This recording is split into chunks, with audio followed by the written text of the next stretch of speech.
Two Guys, One Shaker Cup podcast, hosted by Joshua Shaw and Ryan Buckeye. What's going on, everybody? Welcome inside Two Guys, One Shaker Cup, the epic podcast featuring Josh Shaw from J. Shaw Consulting. Some say he's the most brilliant man in sports nutrition. I'll argue that. I won't. He's very intelligent.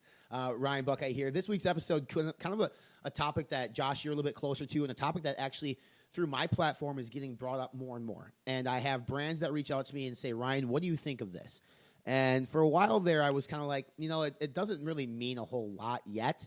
And the topic that we're going to talk about today is like that third-party certification. So we don't mean third-party testing through like a testing lab saying, yep, you have the purity results that you say you do, but more so like banned substance free or NSF and like these different third-party certifications that require a payment for licensing, but also it kind of gives consumers sort of that pre-purchase confidence that what they're buying isn't going to get them into trouble. What they're buying is actually what they say is on that label is actually in that product. And there are a lot of different certification programs out there, and I think we'll talk about a couple of them specifically on this program, and whether or not is it worth it to a supplement brand to consider it. Because you and I both know, Josh, supplement brands in large don't like to spend money on things that they don't feel are necessary, right? Like they have a hard time spending money on marketing, which is one of the most important things they probably should spend money on. So if I'm this third-party company approaching a company like, I would say ProSubs, just because they're big and for whatever reason they're on the top of my head. Like, if banned substance free comes up to ProSubs and say, hey, it's going to cost you X per unit as a licensing fee or whatever, or this yearly fee subscription, you should do it. Most companies are probably like, but why? Is it going to really help my sales? And I think that's where the question comes in for brands is like, will this stamp actually give me the bump in sales that I want? And that's the way we typically think about like investments is what's the ROI on this stamp? Overall, Josh, before we hop into like the specifics of it, what's your general consensus and feeling on these third-party programs that exist that are out in the market today? It's kind of a loaded question because I think there's a ton of different ways I can look at that one. But I think if I was a consumer, I would definitely pick up products that have some type of third-party testing around it. And that's not to say that there is a ton of brands that don't have third-party testing certifications on there and they're bad. I'm just saying that there is a lot of things variable-wise on the manufacturing side that can create problems for a consumer. And some of the things are not maliciously done. I'm not saying that people are trying to pixie dust or dose things or anything like that. But what I'm saying is that through the manufacturing process and the way that the supply chain and everything happens, there are some things that could potentially happen that could adulterate a supplement. And if you're not being processed in a very efficient, large contract manufacturer that does have a lot of those internal processes to at least catch the bare minimum of things on there, right, you are setting yourself up for potentially things in your body that might not necessarily should be or you'd want to be in there.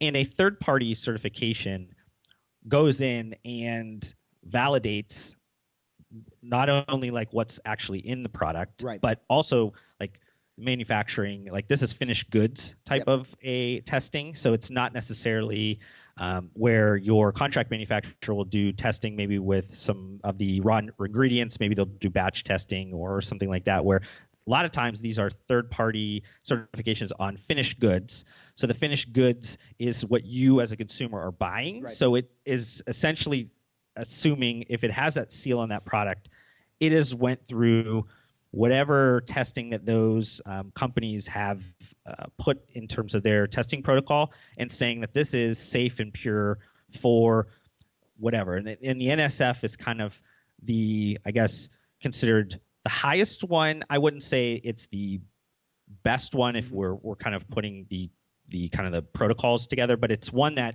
because of maybe sports organizations has been put on a pedestal as maybe the highest one. So, like Major League Baseball players, like they're not allowed to touch any other products that don't have NSF certification on it. And a few other of the sports organizations have a little bit looser of a certification thought on it, but it's still always like NSF to them has been put up there on a pedestal that says this is the prime one, and that is also, I think, the longest standing one. It might be, it might not be. So it might also just be like a choice. A time element as well in there.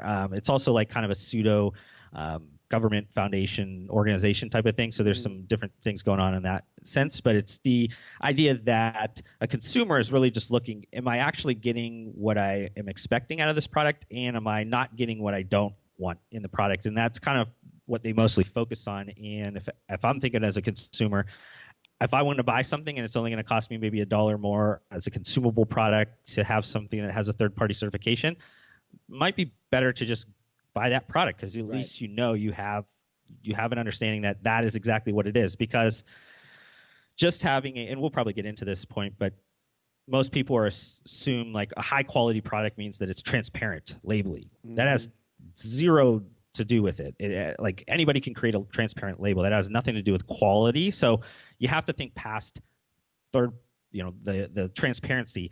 Just because a product is transparent labeled does not mean it's good.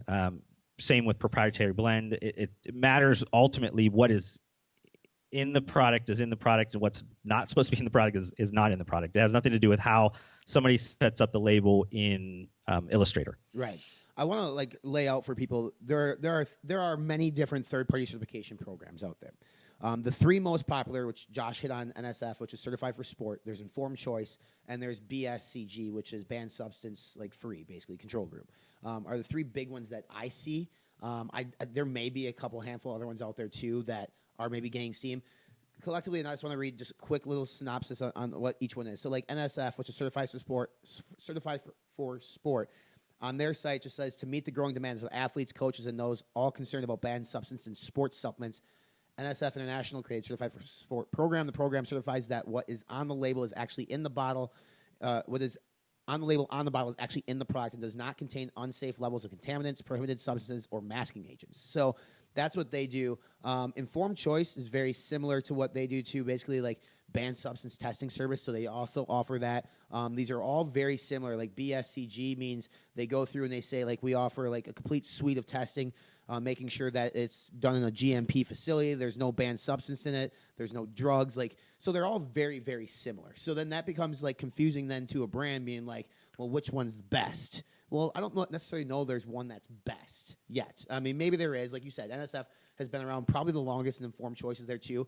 But I also want to let people listening to this know, just because that stamp is on the product doesn't mean it's efficaciously dosed. It doesn't mean it's going to be the most effective product on the planet. What it means is that what's on that product label is actually in the product, and you're not getting anything that's going to trip up a drug test.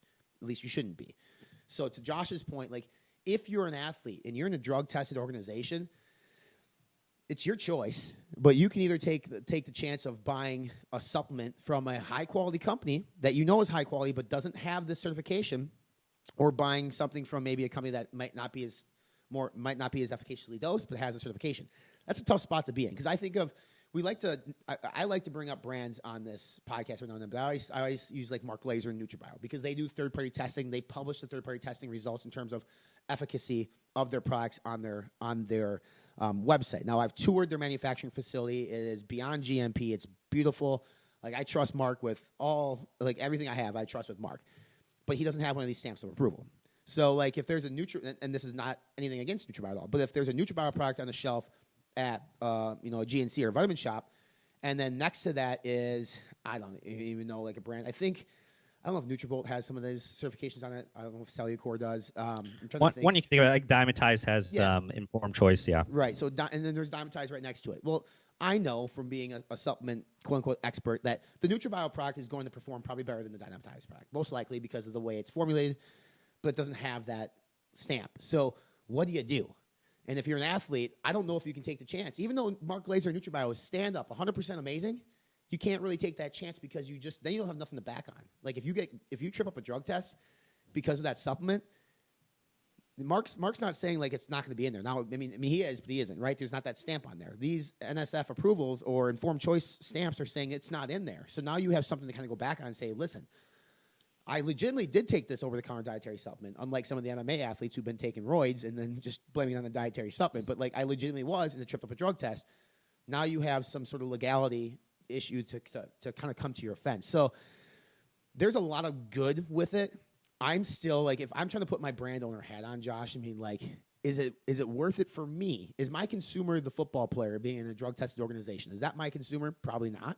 There's some, but is it worth the investment? I get why they question that, because if it's, I don't know what the costs are. You know the cost more than I do. But say I think for one, I talked to one brand owner. I think it was like $8,000 licensing fee plus something else. Not a lot of money by any means, but like, is that money better spent elsewhere? Am I going to get a better ROI spending it elsewhere, or am I just going to buy this stamp of approval because it's the right thing to do? As a brand owner, I mean, you have to ask those questions because the answers are going to be extremely unique to you, and it's hard for us to give generalizations on that. But consumer sets, yeah, the athlete is not generally the customer base of most of these supplement companies. It might be 0.1% of the people that maybe you're buying a supplement or whatever, but for the most part, those high-end college athletes or pro athletes or whatever, one, they're getting it supplied through their sports organizations, or the college actually is telling them, hey, you can only take maybe Cytosport or something that's approved through their organization, through their college. And so you're not necessarily making it for those people. You're essentially hoping that it provides some validity to consumers and knowing, hey, I really want to know exactly what's in my product. Right. I can, especially if it's a transparent label and it has a third-party certification, I, one, know exactly what's in the product, if it's efficaciously dosed to what I'm looking for as a product, plus I know exactly that it's in that product, so I'm getting what my money is putting towards. So there's that level of buyer, and again, that's probably a small set of buyers, again, because it's people that understand both efficacious dosage of sports nutrition type of products and are looking for third-party certifications are probably pretty low. And then you have kind of just the general gym goer that is probably, at this point, maybe 50-ish% of the buyer set. And they're probably accustomed not to all that care that much, not all that much. Then you have this other 50% of the buying group that is like kind of this new mainstream lifestyle person that's coming into the space that has no really understanding of like anything we're talking about with like the history of maybe adulterated products or any. They're new into this whole world. They have no idea. They have what's going on. Maybe they've heard some bad things or not, and they're very kind of they can be easily influenced. And this then becomes an ability for these brands to market, in a sense, that certification. They're able to say, hey, this is what it is. They can have some storytelling around it. And then that could influence a lot of those new mainstream lifestyle buyers that are looking for something, safe and actually in the product. And it gives them a little bit, as a new consumer, it gives them a little bit more confidence in the category, because they're like, well, this says it's great. This is, something that is going to be safe, and everything's going to be good if I buy this product. So you have that element of it. It kind of has a pseudo marketing way of doing it. Now, to your comment, is there other ways, marketing wise? Like, is there another bucket that I could put this in that's going to do much better from a sales perspective than that? Odds are probably yes, because people are more influenced on marketing in just a general sense than they are going to be you having to educate them on a very technical part that is kind of a pseudo marketing driver. So you have to figure out what is your kind of core values, or what are the reasonings why you're in business. And if it is to just purely create as much shareholder wealth as possible at the neglect of everything else, then you probably don't even think about that. And we've had a discussion on this on our podcast a few episodes ago, and people really liked our thoughts towards both profitability maximization and then also the ethical, moral side of things, and how we were kind of walking that line for people. So I think it's important for the business owner to really understand, like, why am I in business? Mark Glazier at NutraBio, I mean, he makes a decision early on in his business to say, hey, I am going to spend a ton of money to make sure that I'm going to have the highest quality manufacturing and products and sourcing and everything like that. He didn't need to make that decision. He could have easily did the same thing he's doing now, and maybe just drove up just traditional marketing things, and maybe had a lot more money in his pocket, but he probably wouldn't felt as good about how he made his money that he does now. He did it the way he wanted to do it, the right way in terms of what his eyes were. So he had to make those trade-offs. And I think a lot of brands have to think about that when they are making a decision around third-party certifications. It's not for everybody, but you have to make, if it makes sense for your business and you want to be around long term and it's going to sustain or add value to your brand story over time, you have to look into it. Right. No, 100%. And then in Mark's case, again, I don't think it's a bad thing he doesn't have this because he controls every little ingredient that comes in that manufacturing facility raw. It's tested like 2,700 times, it seems like. It's not for third-party certification. But to Josh's point, there is a marketability of these certification programs too. And, looking across the three programs, like Informed Choice has the biggest big brands. I mean, I'm looking at Informed Choice here. They have Muscle Farm, Optum Nutrition. They have the AbbVicares of the world, the Cage Muscles, the gyms. I mean, the list of brands that actually use this one it's impressive. There's a lot here, and I know that some of these brands have some really good quality formulas too. But the NSF, like Cellucor C4 is on there for NSF. And so is Herbalife, which we've talked about MLMs before on this podcast. So I just want to reiterate to people listening, like, these labels do not mean that these are the best products on the planet. It just means that they're safe, they're drug-free, and they basically meet label claims. Now, there are going to be consumers that might ask us, Josh, why isn't there a third-party certification program that will certify a product that's efficaciously dosed? Well, that is a loaded question. That is tough to do because a lot of the stuff is based on rodent studies and bovine tissue, and it's just very difficult to say, like, this is the exact dosage you need. So you can't, like, for me, I can come out through Fitness Informant and say, listen, at 1.5 grams of citrulline, it's not meeting where it should be. It should be 3 to 5. Like, I can say that based on clinical studies, but there's not a certification program in the world that's ever going to come out and certify that product. I could put an FI-approved logo on it. It doesn't mean it's, potentially certified, like, best in the world, but it means it's based on the science to date.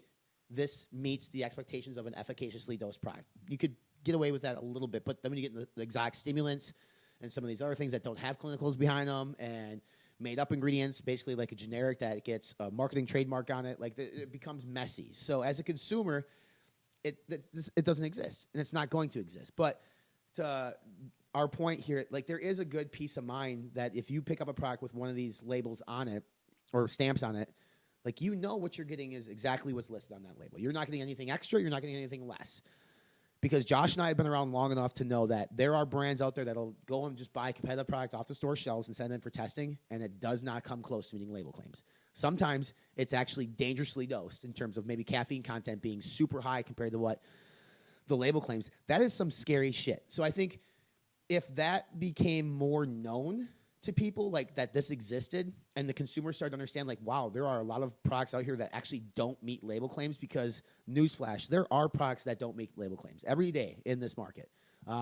Some on purpose, some accidental, just through poor manufacturing processes or maybe a bad manufacturer, but it happens. So having this on there does give the consumer a peace of mind, but until the consumer realizes, like, that there is a need for this, it doesn't add much value for the brand to put it on. So where does the responsibility lie then, I guess, to educate consumers on these? Is it me? Is it the consumers to educate themselves? Is it the third-party certification programs? Or is it the brands that actually pay for these licensing and say, listen, if I'm going to use Informed Choice as a brand, if I'm Muscle Farm, what can I do to educate the consumer to let them know why I'm using this and why it's beneficial for them to buy my product that contains this stamp versus Joe's product that doesn't? In my opinion, the third-party testing certifications have not done a good job at telling their story, I think marketing. Let's be honest. I think they've done a terrible job at it. Yeah, and I think it's mostly because they're science organizations. I mean, you think about it, these are guys that are super nerdy on the science part of this whole industry, so they don't necessarily, even within their organization, have much from a marketing team. And the one that does have the best, I guess, consumer side or brand marketing side of it is Informed Choice, and that's why you see the names that you see on there, because they do have part of their team that has an ability to get out there and do a little bit more of that. But NSF kind of has always just rested on their name. And then Banned Substance Control Group is a small team, and arguably, I think, for me, it's probably the best protocol. Like, if we're just kind of driving home, like, the three, I think that. But the smallest team and probably the most laid back in terms of like the marketing side. So a lot of people are not maybe aware of them over the other ones, but there's a breakdown that happens because these third-party certifications as a whole, kind of grouping them all together, have not done a good job at marketing or brand storytelling to the consumer or the brand why they need to be having these third-party certifications. And as a consumer, if you have no idea what these things even are, you don't value them in the market because you don't know these things should be in there. Yeah. And then brands, it usually gets pawned off on the brands. Now, if you think about today, the environment with brands is, you have compressed margins. You have brands now having to do a ton of storytelling themselves on just their brand because they have to be a direct-to-consumer brand. They have to have direct communications with consumers. So it's very hard for them to also build another person's brand. Right. They're essentially building Informed Choice or Banned Substance Control Group or NSF.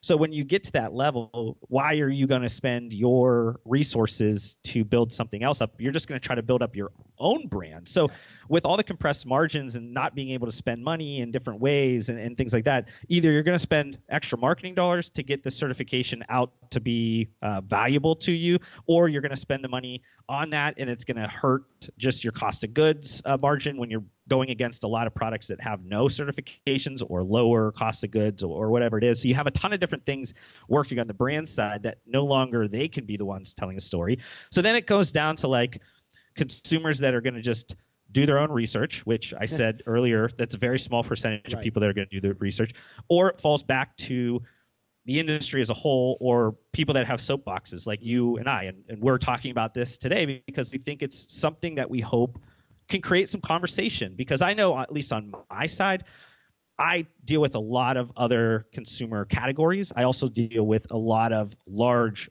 retail chains. And I'll tell you this, something that people are not paying attention to and they should be paying attention to is that in our category, sports nutrition or just active nutrition as a whole, more retailers are starting to ask for third-party testing, certifications to get on shelf. Right. They will not put you on shelf. So there's very large, I think, CVS's and even like I think bodybuilding.com is starting to ask certain brands for third-party certifications. But it's going to start rolling downhill. And then all of a sudden, for you to get listed or you to put your own inventory on an Amazon, if you have to show them that you have a third-party certification on your product, changes everything. Right. Because then all of a sudden this becomes extremely important. So if you are a brand that's listening to somebody within the ecosystem of a brand owner, realize that it's not just is this valuable to the consumer, because if you are dealing with any retailers, odds are in the future you're going to have some type of third-party testing to be on shelf, and you're going to want to be on shelf unless you are Ghost Lifestyle that has tens of millions of dollars, or Redcon that has tens of millions of dollars going through your direct-to-consumer site that you don't necessarily have to worry about anything. Yeah. A lot of these brands, they have 1, 2, 3, 5% of their revenue coming from direct-to-consumer. It would crush them if all of a sudden they can't be on shelf at a grocery store or a Walmart or a Costco or Amazon or whatever. All of a sudden your whole business breaks down. So you have to start thinking a little bit on that side of things. At least on my side, I've seen it already happening in some of the meetings and things that I've talked to people on that side of the business in retailers. So I know that it's going to start to come down in the next, certain amount of years. I come from like big food, right? When I was at Mills, one of the things for us was like you think of you think of gluten free and how important it is, because celiac is dangerous, right, for everybody.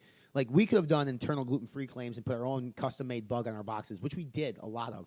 But there also was an opportunity to go out and get that certified gluten-free bug. You pay for it, but the consumer recognized what it was because that organization did a really good job of explaining what they do. And that's where we have big problems here in this is like Informed Choice, NSF, to your point, these third-party organizations have not done a good job of educating who and what they stand for. And if they're going to – and I always say, like, think about brand ingredients in this space. When Dynamine came out, like – for the consumers that care, they have to know about it. Who did the majority of the education on Dynamine? Unfortunately, in this case, it was the brands. And what the brands did in terms of Dynamine is they made it out to be the next DMAA, which was completely false. It was not ever meant to be that. You could talk to Matt Titlow and you could talk to Compound Solutions. They never said that. But they had the opportunity to control that messaging, and unfortunately, they allowed the brands to do it. And so then that's why with like Dynamine, for instance, when consumers saw it was on a product label, they bought it and then they were disappointed because it didn't perform to the level that in which their expectations were. So I think in this case, like, yes, they could, NSF and Informed Choice could lean on brands. They could give a discount to a certain brand if the brand agrees to help educate consumers on what that actually is. But you also have to have an understanding on what that brand message is, because as soon as you allow somebody else to speak about your brand, you just gave up all rights to speak about your brand messaging, unless it's in like contractual rights. So I still think the burden of this falls back on the certification programs. Like, they need to get up, because they have two things here. One is, like, if they educate the consumers to the point where they create consumer demand, now brands are going to be forced to buy that damn license. If you're going to be quiet about it, it's going to be very hard to sell. I'm assuming, like, Informed Choice, like you said, is probably the most well-known by consumers, given especially some of these brands that are on here. But even they have not done a fantastic job of education. And, like, your NSF, which is great, and it should become more popular. Like, they just, to your point, they don't know how. They're science people. Like, they don't know how to market. So, like, they could partner with brands like us, people like us, to help get that word out there and get that message out there, which I think they probably will, because I think there is a benefit to this stuff. With this industry, and with as many contract manufacturers as there are, and as many products as there are in a $40 billion industry, we need stuff like this. Again, it doesn't mean that the product is going to be the best product on the planet. It just means you're not going to trip up a drug test, and you're buying what you're actually buying. Like, you're not being fooled on that label. And that, to me, is super important. And you'll have certain retail or certain brands, maybe like the NutraBios of the world, who control every step of the process. They're vertically integrated. They don't necessarily need this, but Mark someday might be like, you know what? I don't need it because I know what's in my products, but the consumers now are demanding it, so I kind of have to put it on there. I kind of have to go out and pay for this licensing fee because that's what the consumer wants. And Mark's a guy that wants to give the consumer what they want. So I do think that there is a huge potential for these third-party cert stamps on the product label.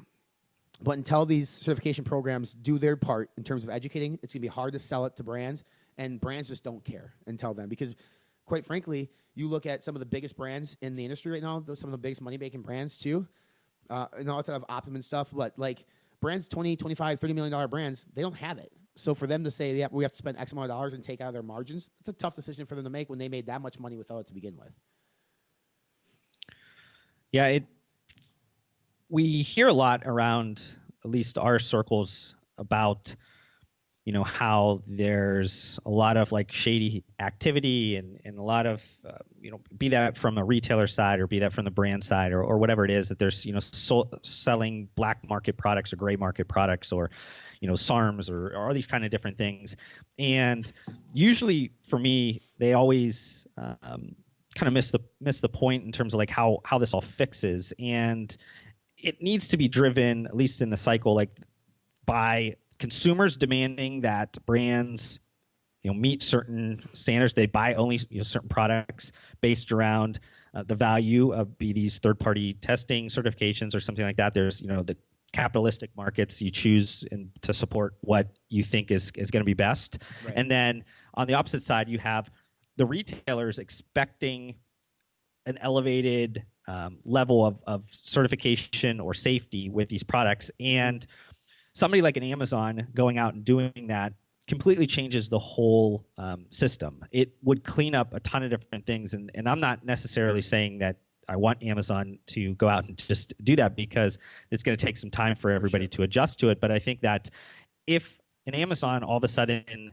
asks for that, or if it's a some of the major online retailers or something like that, it changes the game in terms of what the brands can do, because now the consumer's asking for something and retailers are asking for something. And a brand wanting to make money, especially if they're trying to do things maybe not all that safe, they're going to have to adjust, or they're going to have to figure out some black market Silk Road stuff to like get their products out to people. And it's going to be hard because they're not going to have any distribution to be able to do it, because consumers that are shopping at certain areas are only going to want what they want. And there's still going to always be a need or a want, I guess, for consumers to want things that are kind of shady. That's just human. That's why drug trade is there. That's why, sex trafficking. It is what it is. You can't eradicate those things, because unfortunately there's always going to be some bad apples in this whole thing. But it's about breaking it down enough that it just kind of puts it to a point where it's not useful for you to do it. There's not enough of money or distribution in it to make sense. And I think if consumers get the right information and start demanding these things, and then retailers start to demand this to get on shelf, all of a sudden it changes the system of it. It's not going to be the you and I calling brands out or whatever, unfortunately, as much as we would like that, or even like the biggest leaders in the industry calling out brands for doing things wrong way. It's just not going to – it has to hit in the pocket. So it has to come from the consumer or the retail side to really hurt these brands and not incentivize them to do things the wrong way.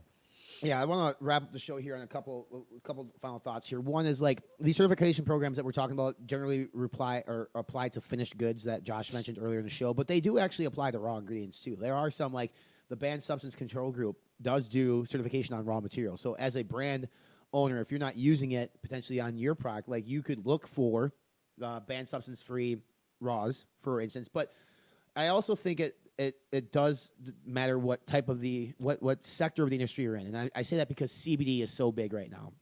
And there's so much fake CBD out in the market right now, people claiming that it's real CBD. Then there's also CBD that may actually have THC, which could trip up a drug test. So now if you have the Banned Substance Control Group specifically has a program for hemp and CBD. It's certified CBD, certified drug-free. There's no THC in this.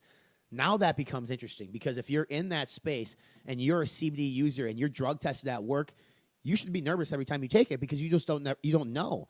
The company could say, yep, there's no THC in here. Yeah, well, companies say a lot of things, Josh. They do. And they may think there's no THC in there, but there might be. So having a third-party certification that actually specifies on hemp and CBD and THC-free, like that would go a long way, I think, with that consumer in the CBD sector. Because it's going to keep growing. It's going to be a massive portion of this industry, and it already is. But like now we're talking something that kind of tailors a line between legal and not legal, depending on your mindset on it. Like it's legal, but it's one of those like weird areas in dietary supplements or sports nutrition or however you want to put it, wherever you want to put it. So I think there's a larger value to the consumer today now for something like that in that field versus maybe the dietary supplement industry. But then again, once these certification programs start to educate the consumer more across the board, they'll be more widely accepted and asked for. But I think CBD is an area where if you could actually have banned substance-free or drug-free on it, meaning that there is no THC, meaning you won't trip up a drug test, I would buy that CBD if it's guaranteed CBD and there's no THC before any other CBD product on the market, regardless of what I know. Yeah, we weren't mentioning too much around, I guess, CBD through the conversation, but I think, it's a good kind of final point to talk about because, it's 100% illegal right now from a supplement perspective. Now, enforcement is a totally different subject. So because there's not really any regulatory on CBD right now, whatever the brand is saying, there's really not any rules based around you don't know if they're following the rules or not following the rules because there's not any rules on the books. Right. So they could be saying whatever they want to say. It's about, especially as a consumer, if you are taking drug tests and you cannot have any THC, that one cannabinoid in there, all of a sudden you should be thinking a little bit differently about your CBD product you are consuming because regardless of which Colorado farmer's gym that's getting this from the land and it's organic and all this kind of stuff that the brand is telling you about, you have no idea. That stuff could be washed around 320 times before it gets through that manufacturer. There's so many different people that are touching that stuff that it's not necessarily what is actually in the product. So it's something to think about. And I think that that's a good final point for people to think about it because I know it's a hot button or a very popular thing for people right now is CBD. So if you are consuming a CBD product, really start to think about the certification or at least the efficacy or the safety around those products because you just have no idea what is actually in those products right now. Yeah, 100%. Love to hear from you guys on if you're a consumer. Are these certification stamps important to you today? Are they something you're going to look into more maybe as a consumer? And will they be more important in the future? And if you're a brand owner, I know we have a lot of brand owners that listen to this podcast and interact with our podcast that we post. If you're currently using the stamps, love to hear your reasoning why. Like, what's your reasoning behind it? And if you're not, what's your reasoning why? Or is it something that you're going to consider? Because I have had conversation with brand owners who today do not use it, but they have been having discussions about using it because they feel it's going to be a very important part of our business. So I'd love to get feedback from those on our social channels. We're at 2 Guys, 1 Shaker Cup over on Facebook. Subscribe to the podcast, iTunes, Spotify. You can watch us on YouTube as well. We've had some great engagement lately on a bunch of our episodes. We want to keep it going. I love it. It's been great. It's been really cool to see the feedback and the comments of people who either agree or disagree with us. But that's what this podcast was created for, to open up discussion, to make people think maybe a little bit differently, because we bring a perspective that not everybody agrees with. And so at times, Josh and I, we don't agree on certain subjects. But that's, bringing these topics up for discussion is how we make improvements and advancements in this space. And if we can do that by having an open dialogue, it goes an extremely long way.